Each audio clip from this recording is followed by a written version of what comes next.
venciendo miedos y temores en busca de aprender a disfrutar la vida. Fabiola, hoy vamos a continuar con el tema del duelo. Necesitamos recordar que los duelos son necesarios e inevitables, que unos son más fáciles de sobrellevar y superar, mientras que otros suponen más dolor, ¿verdad? Así es. Y son más complicados, como son los duelos por muerte. Sí. Para eso tenemos hoy de nuevo con nosotros un texto muy importante. Como tú has dicho, los duelos son inevitables, ¿verdad? En la vida hay duelos de diferente tipo y de diferente magnitud. Todos pasamos por ellos y es por esta razón por lo que es importante elaborarlos, elaborar cada duelo de cada pérdida. ¿Y qué significa eso de elaborar los duelos? Mira, elaboración deriva de la palabra labor, de tarea, Ajá. y duelo deriva de dolor. Es decir, que la elaboración de un duelo es un trabajo, el trabajo de aceptar una nueva realidad. Y esto requiere un proceso de aceptación que significa aprender a dejar de pelearme con la realidad que no es como yo quisiera. No es un camino fácil, pero no es imposible. Necesitamos recorrerlo cada uno de nosotros para crecer como personas. Bueno, tú lo has dicho, no es un proceso fácil de elaborar el dolor y aprender a vivir con lo que ya no está. Así es. O lo que no querés que esté. Porque lo que generalmente hacemos las personas es huir del dolor. Evitamos enfrentarnos con lo que nos duele, pero esto es un mecanismo de protección, ¿no? Claro, así es. Si volvemos un poco a lo que son los miedos existenciales, ¿verdad? Todos tenemos este miedo y es parte de nuestra naturaleza humana, el miedo a sufrir, el miedo al dolor. Entonces en el duelo se activa este miedo a sufrir, al dolor, ¿verdad? Por eso es que necesitamos ir tomando contacto poco a poco con lo perdido. Es como si nos fuésemos aproximando a lo doloroso, ¿verdad? Que no queremos enfrentar, pero que también es un camino que vamos a recorrer por etapas. Entonces, poco a poco vamos tomando contacto, nos retiramos, volvemos a tomar contacto, pero cada vez que tomamos contacto con el dolor de lo perdido, va doliendo menos. Pero, ¿cómo hacemos para irnos retirando? ¿Esto es con ayuda o hay procedimientos? Porque muchas veces, como dicen los jóvenes, nos quedamos clavados. Sí, así es. Ahí ya hay un problema. Eso lo vamos a ir tratando más adelante, lo que es la cronificación del duelo, ¿verdad? Esta toma de contacto muchas veces es un proceso que la persona elabora sola, de forma intuitiva. A veces es a través de un apoyo terapéutico, del apoyo de lecturas, del apoyo de un grupo, de otras personas cercanas que han pasado por duelos, ¿verdad? Y le acompañan. Es un proceso de acompañamiento en el que poco a poco vamos contactando de nuevo con una realidad diferente y vamos asimilándola, ¿verdad? Entonces, esta toma de contacto se hace de muchas formas. La mente del ser humano es creativa y cada uno tiene sus formas, ¿verdad? Mira, un ejemplo que nos puede ayudar para entender esto es el pintor que tiene un lienzo en blanco delante de él y quiere pintar. Entonces el pintor ve el lienzo en blanco, ¿verdad? Se acerca a él, percibe algo, le provoca emociones y empieza a tomar contacto con el lienzo y luego se retira. Y luego vuelve a acercarse y vuelve a pintar algo y va añadiendo algo más a su cuadro. Pero luego tiene momentos en los que necesita retirarse, porque ya no tiene inspiración, porque ya no está concentrado, porque ya no le gusta lo que está haciendo, entonces se retira. Y luego vuelve a acercarse, moviliza unas emociones que le provoca ver ese lienzo y sigue pintando, es decir, sigue tomando contacto hasta que termina su labor. Si esto lo pasamos, esta metáfora la pasamos a lo que son los duelos, es algo similar lo que nosotros hacemos, ¿verdad? Vamos tomando contacto con lo doloroso. Por ejemplo, en un grupo de duelo que yo llevo, una de las personas que participaba en el grupo decía, yo escucho una canción que habla sobre el cielo, que habla sobre lo que es la vida después de esta vida, y eso le confortaba por la pérdida de su mamá. Pero otra señora decía, yo no puedo oír esa canción todavía. Esta otra señora había perdido a su hija y decía, yo esa canción no la puedo escuchar. Y la otra persona le decía, yo tampoco hace un tiempo, pero ahora sí, y me ayuda mucho. Entonces, pero es que ahí hablamos de las dimensiones del dolor, sí, porque el perder a una madre casi siempre uno lo da como por más natural, porque es mayor que tú, sí, porque ya estás preparada, que los mayores mueren antes, pero el de una hija quizás es más fuerte, más doloroso. Claro, entonces así es. son distintos, Sí, diferentes intensidades de dolor, ¿verdad? Pero siempre un duelo.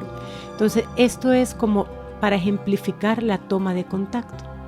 Y esto lo vamos a ver más claramente cuando hablemos de las etapas del duelo, ¿verdad? O sea que igual que el pintor se acerca a su lienzo de pintura y se retira, así nos pasa a nosotros con el dolor, ¿es cierto? Nos damos cuenta que al principio no podemos hablar de lo que hemos perdido porque no nos gusta ni que nos pregunten, pero poco a poco somos más capaces. Y quizás somos nosotros mismos quienes tomamos el tema, o tocamos el tema, que diga. Uh-huh. Y quizá lloramos, pero un tiempo antes ni siquiera podíamos hacer eso. Así es. O encontramos recuerdos como una foto, una carta, y podemos verla o leerla. Y unos meses antes no éramos capaces de hacer eso. Así es. Y esto, fíjate, vale para rupturas, para pérdidas por muerte, para vínculos que se han perdido porque incluso decidimos perderlos, ¿verdad? Entonces es como digerir el dolor. Así es. Poder entenderlo, pero no para huir, sino para sentirme un poco más fuerte y volver y digerir un poco más hasta que lo he digerido del todo, como si fuera una comida pesada, ¿verdad? Sí. Que necesita su tiempo para ser digerida. Así es. ¿Y qué pasa, Fabiola, si no hacemos esto? Si no hacemos este proceso que tú has dicho, uh-huh, nos estancamos, ¿verdad? Y nos desviamos del camino de las lágrimas, que es un camino inevitable en todo duelo. Es decir, cuando nos estancamos, los duelos se cronifican, no se superan y nos mantenemos entonces en la negación del dolor. Y pueden entonces aparecer dificultades emocionales como la depresión, la ansiedad, problemas de personalidad, dificultades en las relaciones interpersonales, que serían como las consecuencias de un duelo cronificado no superado, ¿verdad? Que se ha mantenido en la negación. Es decir, que el dolor de no hacerlo es mayor y con consecuencias a largo plazo. Sí. Es saludable y necesario entonces cerrar bien cada uno de nuestros duelos para poder aceptar la nueva realidad y vivir sin sufrimiento. Sí, así es. Sí, hay que superar los obstáculos que pueden impedirnos este proceso, ¿verdad? Y muchos de estos obstáculos son los mitos acerca de los duelos. Uno de ellos es que si yo amo lo perdido, no debería superar el dolor. Porque sin el dolor permanente de la pérdida, significará que no he amado lo suficiente lo perdido y esto nos hace sentir culpables. Pero entonces estamos confundiendo dolor con amor. Incluso, fíjate, hay gente que piensa que los demás no deben verlos bien, porque entonces van a pensar que no les importa lo que han perdido. Y esto se puede ver como una frivolidad o como falta de sentimientos. Entonces ahí estamos frente a ese mito, ¿verdad? Y el llorar la pérdida y sufrirla por el resto de mi vida es una prueba de amor, pensamos. Ajá. Y siempre aparece la sombra de la culpa. Así es. Porque la culpa es devastadora. Sí, muy destructiva.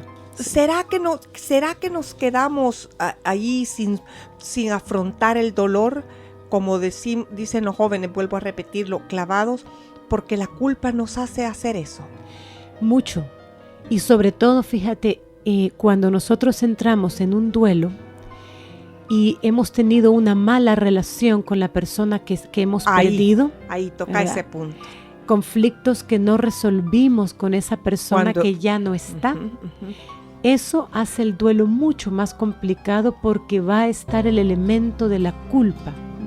Si yo hubiera hecho, si yo me hubiera portado mejor, si yo no le hubiera dicho lo que le decía.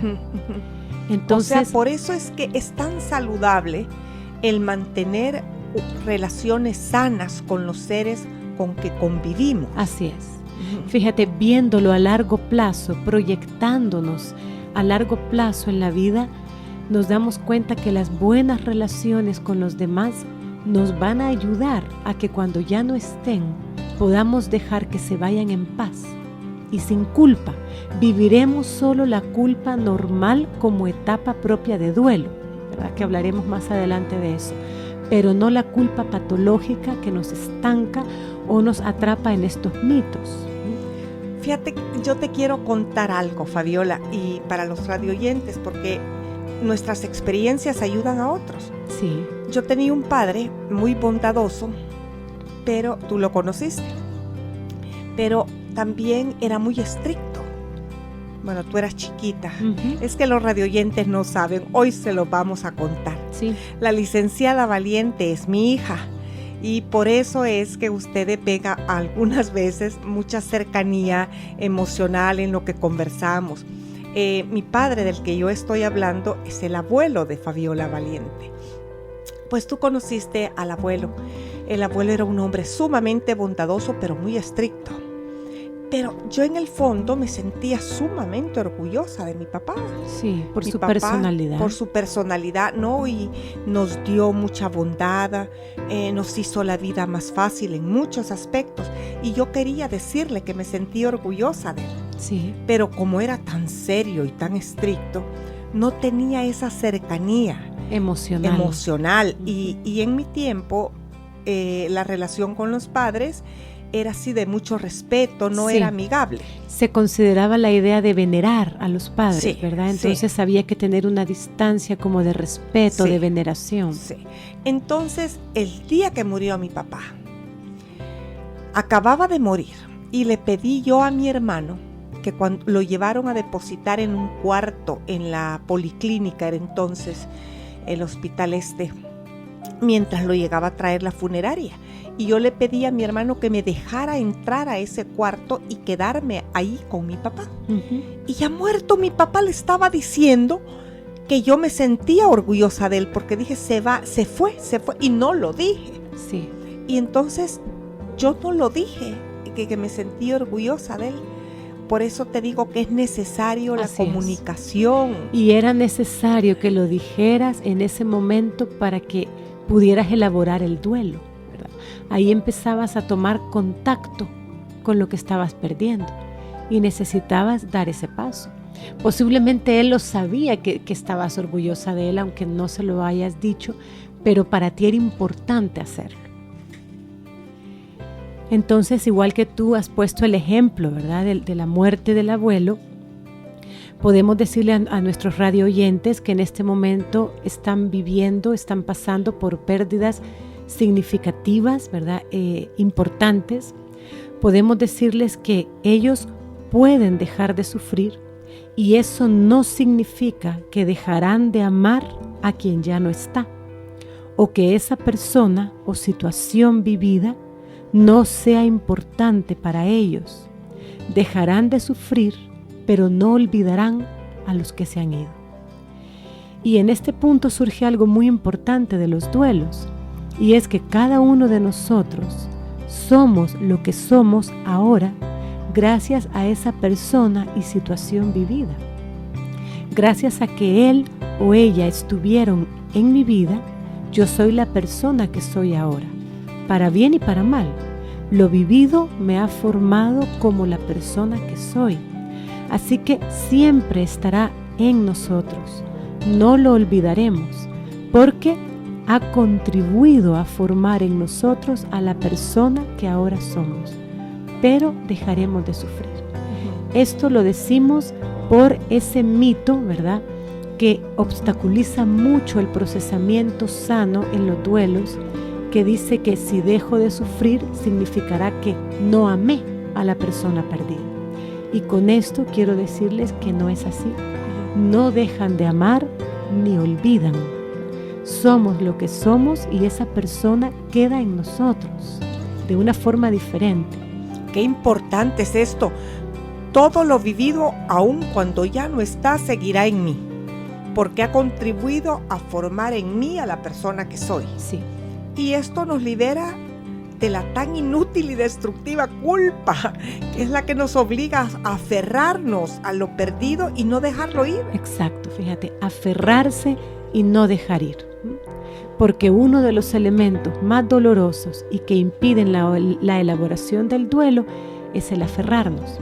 Los mitos, y dentro de los mitos entra mucho el aferrarnos y no saber soltar y dejar ir por la malsana idea, ¿verdad?, de que aferrarme es menos doloroso que soltar. Pero yo entiendo que al aferrarnos duele más. Así es, así es. Fíjate, hay un ejemplo que nos puede ayudar a ilustrar esta idea de aferrarse, y es la siguiente. Imaginémonos que tenemos algo entre las manos y es algo muy suave, es delicado, es algo deseable, y mientras lo tenemos en las manos, esto nos hace sentir placer, nos hace sentir bien, lo estamos disfrutando. Pero de pronto empezamos a aferrarnos, es decir, empezamos a apretarlo, ¿verdad?, entre las manos para que no se nos escape, porque tenemos siempre miedo de perder lo que tenemos. Y creemos que al apretarlo lo vamos a tener más seguro. Así es. Esto se ve mucho, sobre todo en las pérdidas amorosas. Las personas se aferran a la otra porque piensan que cuanto más se aferren, más van a poder retenerla y asegurarse de que nunca serán abandonadas. Ajá. Y entonces cuando nos aferramos, lo que sentimos es dolor y dejamos de disfrutar y de sentir placer. Esto es lo que ocurre cuando nos aferramos y nos soltamos. Primero, dejamos de disfrutar lo que tenemos y segundo, siento dolor al aferrarme para intentar retenerlo. Y como tú has dicho, esto se ve mucho en las relaciones afectivas. Y los duelos, cuando una relación afectiva termina, se ve muy enmarañado, muy difícil de resolver por este elemento. Porque en el amor hacemos esto mucho, nos aferramos, ¿verdad? Apretamos, retenemos, entonces la relación deja de ser de disfrute para convertirse en algo que nos trae dolor y sufrimiento. Pero al aferrarnos a una persona, la otra persona lo siente y siente aquel apretamiento y en vez de retenerla, la vamos a perder más pronto. Así es, ¿sí? Porque perdemos algo muy hay importante. Amores que ahogan. Así es. Fíjate, y ahí hacemos, al hacer esto, perdemos la libertad de amar. Lo que tú has dicho tiene que ver con que ya en la relación no nos sentimos libres, ¿verdad? La libertad para estar en la relación y disfrutarla, disfrutar de eso que tengo. Y los verdaderos encuentros solo se pueden disfrutar desde la libertad, porque esta libertad es la que me permite amar a la otra persona, disfrutar de su presencia y hacer de esta relación lo mejor que puedo cada día. Ese es el compromiso maduro en toda relación. Tú lo dijiste, maduro. Sí. Sin madurez no se puede lograr eso. Exacto, ¿verdad? El compromiso maduro a hacer de lo que tengo lo mejor que pueda. Pero si deja de estar, si lo pierdo, saber soltar. No apegarnos de manera que pensemos que sin esa persona no podremos vivir.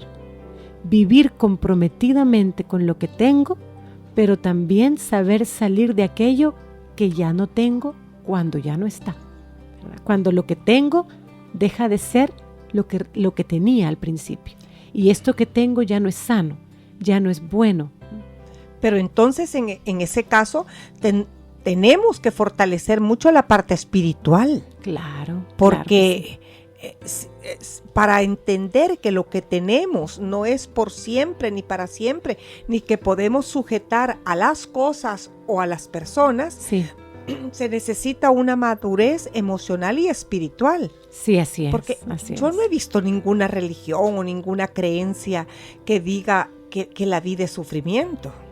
No, no lo es. Todas dicen que la vida la dio Dios para disfrutarla. Así es. Pero nosotros hemos tomado muchos conceptos en otra forma. Sí. Creemos que entre más sufrimos, Más amamos. Y somos más buenos. Ujú. Sí, y ese es un mito, fíjate, cuanto más sufro, más amo. No es cierto. Lo que ocurre es que ahí entra mucho el miedo a la soledad y el miedo a la pérdida, ¿verdad? Que son miedos existenciales. Yo tengo miedo a quedarme solo, a estar solo. Tengo miedo a perder y las consecuencias temidas, ¿verdad?, de lo perdido. Por eso nos aferramos de esta forma. Y el aferrarnos lo que trae es dolor y sufrimiento. En este momento, fíjate, recuerdo el caso de una señora allá en España. Tenía una hija y esta niña nació con problemas de malformación en su columna, en su cuerpo, ¿verdad? Y era una enfermedad degenerativa y ellos sabían que en algún momento la niña iba a morir. Cuando la niña... perdona que te interrumpe, pero ahí hay dos duelos. El duelo de verla enferma y verla cómo va el procedimiento de la enfermedad, el proceso de la enfermedad, sí, y saber que se va a morir. O sea, van a enfrentar dos duelos. Así es. Sí, es un duelo complicado porque es una enfermedad degenerativa, crónica, ¿verdad? Que supone un desgaste para los familiares y para la persona enferma. O sea, que ahí vas a tener el síndrome del quemado sí, y vas a tener después el del duelo. Exacto, así es, ¿verdad? No era nada fácil lo que esta familia vivía, pero el punto es que cuando la niña estaba en el hospital, ya en su proceso de muerte, la mamá le agarraba las manos y le decía a la niña que no la podía dejar ir, ¿verdad? Entonces estaba aferrando a la hija, la apretaba y no la dejaba irse. Y la niña estaba teniendo una muerte dolorosa. Y la niña, no conozco esos detalles. No, dolorosa al apretarla sí, a la claro, madre, claro. Que alguien te esté diciendo, no te vayas, no te vayas. Emocionalmente. Entonces la niña le dijo, mamá, soltame, déjame ir, es mi tiempo, es mi momento. ¿Y cuántos años tenía esa niña? La niña tenía como unos 13 años, pero la enfermedad la había hecho madurar mucho. Sí, porque esas son palabras de una persona muy madura. Y de una niña que tenía, una familia que tenía mucha fe en Dios, y a pesar de eso la mamá se aferraba a su hija, ¿verdad? Y cuando la mamá escuchó estas palabras de la hija, la soltó. Y la niña en ese momento murió.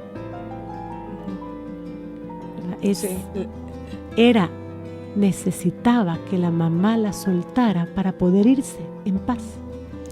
Tú conoces a la niña Angelita, ¿verdad? La señora modista. Su hija murió muy joven de un cáncer terminal.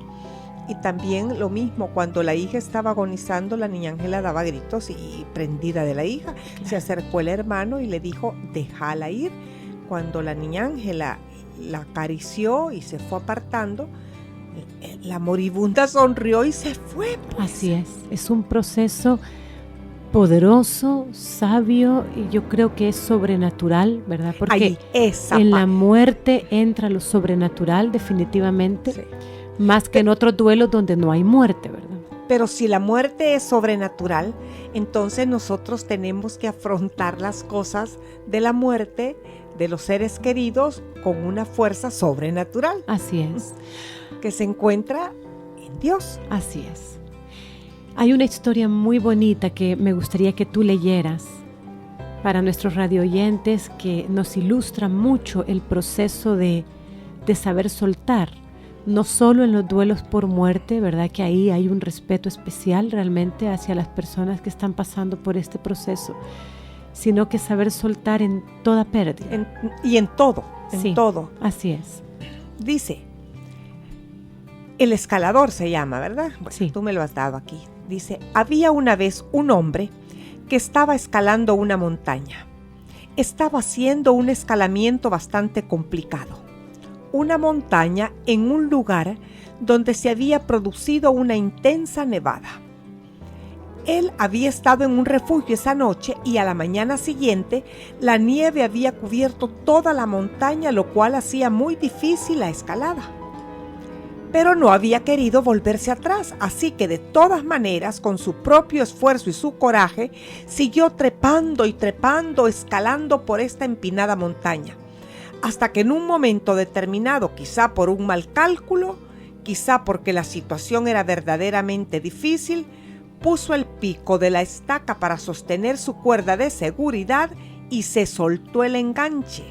El alpinista se desmoronó, empezó a caer poco a poco por la montaña, golpeándose salvajemente contra las piedras en medio de una cascada de nieve.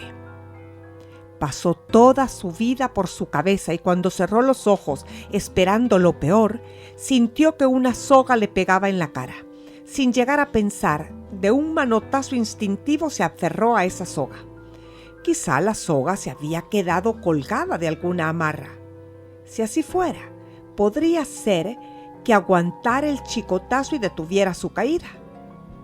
Miró hacia arriba, pero todo era la ventisca y la nieve cayendo sobre él. Cada segundo parecía un siglo en este descenso acelerado e interminable.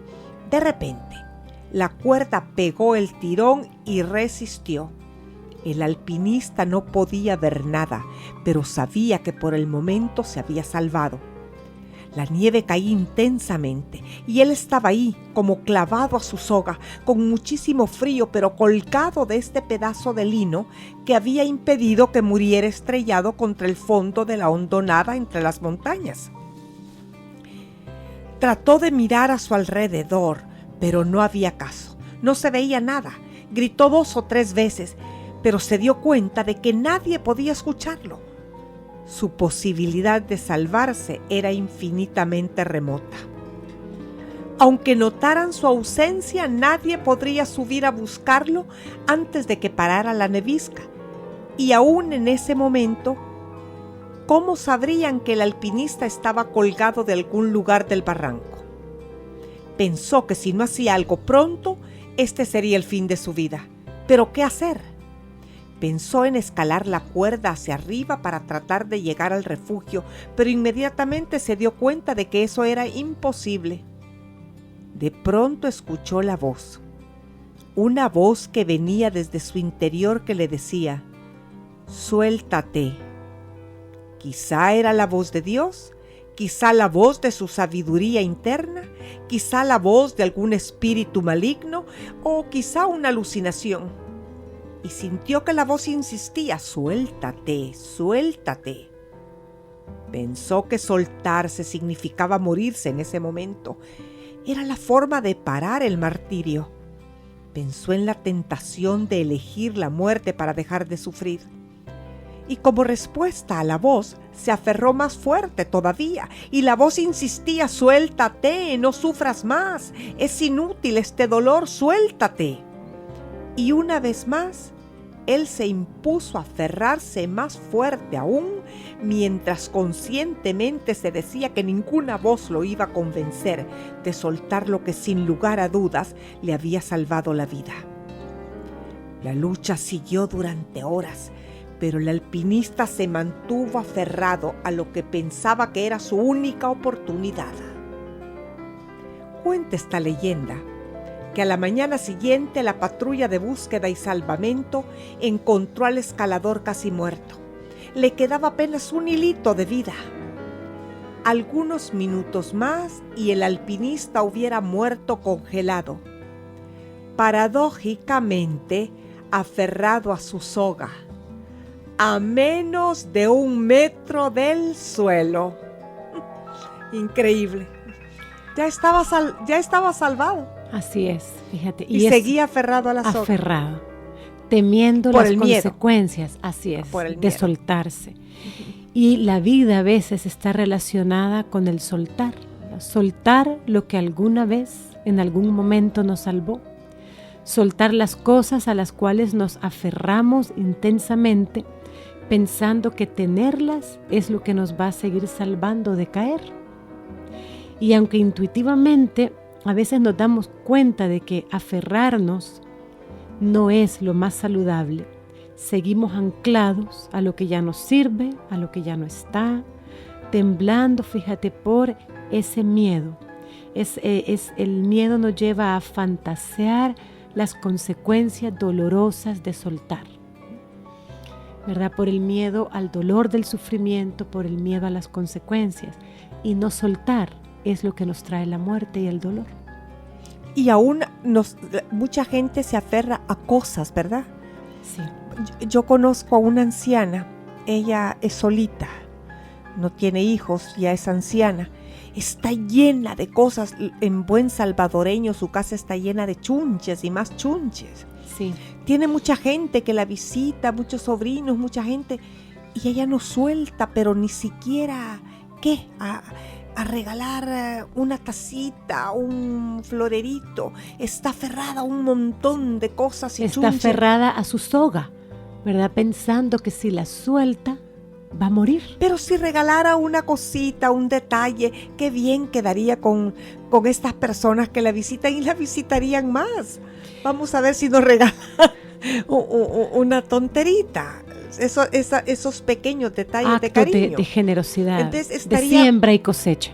Estaría llena de más visitada, con más personas, no tan solita y aferrada a cosas. Es que eso que tú estás mencionando es un ejemplo de que cuando nos aferramos a lo que una vez nos salvó, a lo que una vez tuvimos, a lo que una vez estuvo en nuestra vida y no queremos soltar, eso no nos permite continuar con lo que sigue. Pero entonces, para no aferrarnos a cosas, para no aferrarnos a las personas, para no aferrarnos a tantas situaciones, tenemos que aferrarnos ¿a qué? Porque el ser humano tiene un vacío existencial. Sí, así es, así fuimos creados. Entonces, con una necesidad muy profunda de llenar ese vacío. Con algo espiritual. Así es. Que nos fortalezca y que nos enseñe, que nos dé la sabiduría para tener madurez emocional y espiritual. Sí, porque lo espiritual no se pierde, porque trasciende, ¿verdad? Uh-huh. Todo lo que es temporal, todo lo que tiene que ver con este mundo, con esta vida, es temporal y va a pasar. Nos dejará en algún momento o nosotros les dejaremos a ellos. Entonces, saber hacer este proceso de soltar nos permite, fíjate, continuar con otra parte del duelo muy importante, que es lo que sigue, después de la pérdida, ¿verdad? ¿Y qué es lo que sigue? Cuando nos aferramos, fíjate, cuando nos enfrentamos a las pérdidas desde un lugar diferente, eso es lo que sigue. Quiere decir, no solo desde el lugar inevitable del dolor inmediato, sino que nos enfrentamos a la pérdida desde la posibilidad de valorar este recorrido a la luz de lo que sigue. Lo que sigue es el encuentro con un yo mismo enriquecido, mejorado. Ahí vamos, enriquecido, mejorado. Porque este proceso me hace crecer, como tú has dicho, madurar, me convierte en una mejor versión de mí mismo. Esta experiencia que inevitablemente me ha tocado vivir, no me deja postrado en el dolor y en la autoconmiseración, sino que me sirve para mi propio crecimiento, y cuando yo crezco y me convierto en mejor persona, puedo ayudar a otros a crecer. Y esta experiencia de poder ayudar a otros a crecer, gracias a lo que yo he vivido, es tremendamente gratificante y liberador. Da la casualidad que ayer salí con una compañera y un compañero del teatro. Hicimos unas gestiones que teníamos que hacer y comentamos eso exactamente. Ajá. Que cuando nosotros nos queremos llenar a nosotros mismos, somos un costal sin fondo, no nos llenamos. Y esto vino a colación porque la persona más femenina que andaba con nosotros anduvo de chofer como 5 horas y le dijimos, pero ¿qué te debemos? ¿En qué te podemos ayudar? No, dijo, ha sido el placer de ayudarles. Uh-huh.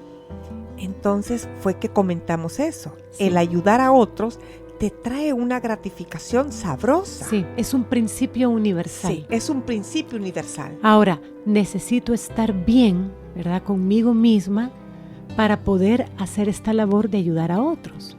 Pero esto es parte. Necesito estar fortalecida. Exacto, fortalecida, crecida. Me gusta mencionarlo como el yo mejorado, ¿verdad? Necesito mejorarme a mí misma como persona para poder entender la importancia de poder mirar hacia afuera. Como tú has dicho, cuando yo miro mucho hacia adentro, ¿verdad? En esa autoconmiseración, en ese sufrimiento, soy como un saco sin fondo. Sí, Nada de lo que me den, nada de lo que me ayuden, nada es suficiente. Primero será un collar, después será una casa, un carro, y después ¿qué? Sigue el vacío, sigue el saco sin fondo. Así es. Pero cuando aplicamos este principio universal de a través de mi experiencia voy ahora a ayudar a otros y volcamos nuestra atención hacia afuera, el dolor nuestro disminuye, se hace más liviano, se hace más ligero, se hace más llevadero. Y eso lo hemos vivido cuando compartimos esta experiencia con otros. Por eso digo que ahí hay un principio universal, ¿verdad? Que cuando lo vivimos, ese principio se cumple en nuestra vida. Pero volvemos al punto de que toda experiencia de pérdida, ¿verdad? Y el crecimiento que inevitablemente me va a traer esa pérdida, es a través de un proceso. Y este proceso tiene etapas, lo que llamamos las etapas del duelo. Para entender estas etapas, podemos imaginarnos que es como tener una herida, ¿verdad? Y el proceso de cicatrización de la herida es lo que asemejamos al proceso de cicatrización del dolor de la pérdida.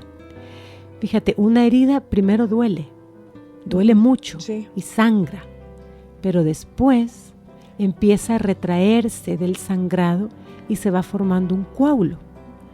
Y luego se forma una costra y después esta costra se cae y queda la cicatriz.